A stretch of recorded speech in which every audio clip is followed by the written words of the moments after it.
आज भारतीय जनता पार्टी दक्षिण बेगुनिया मंडल पक्षर पंडित दीनदयाल उपाध्याय प्रशिक्षण महाअभियान उद्घाटित हो जाइए। भारतीय जनता पार्टी लक्ष्य उद्देश्य और दलीय कार्यकर्ता मानक दायित्व संपर्क में यह महाअभियान रे प्रशिक्षण दि जाइतिला।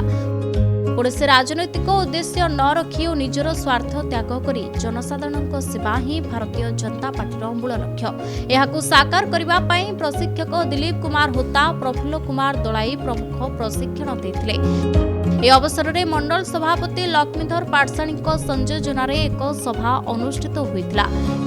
बेगुनिया बोलगढ़ बीजेपी विधायक पार्थी प्रकाश बिजुली, बीजेपी युव मोर्चा सदस्य विश्वदीप प्रधान, जिला उपसभापति मंडल प्रभारी, जिला संपादक और वरिष्ठ सदस्य प्रमुख मंचासन थे।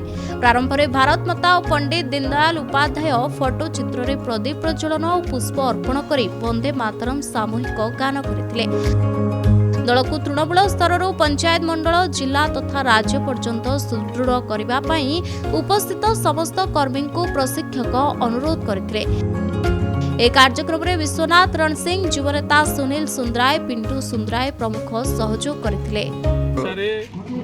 पंडित दीनदयाल उपाध्याय जो महाअभियान प्रशिक्षण शिविर होली भी आमर राष्ट्रीय अध्यक्ष आज भुवनेश्वर प्रशिक्षण शिविर में योगदान करते।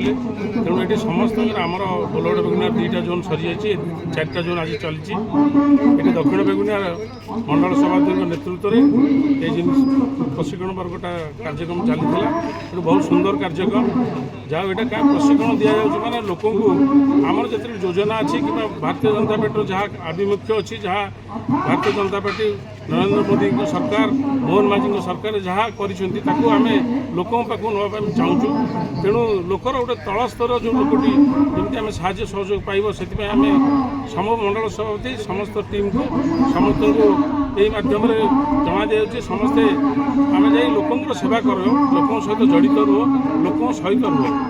तेणुक लोक सहित रही भारतीय जनता पार्टी जो आह्वान ये प्रशिक्षण वर्ग मध्यम।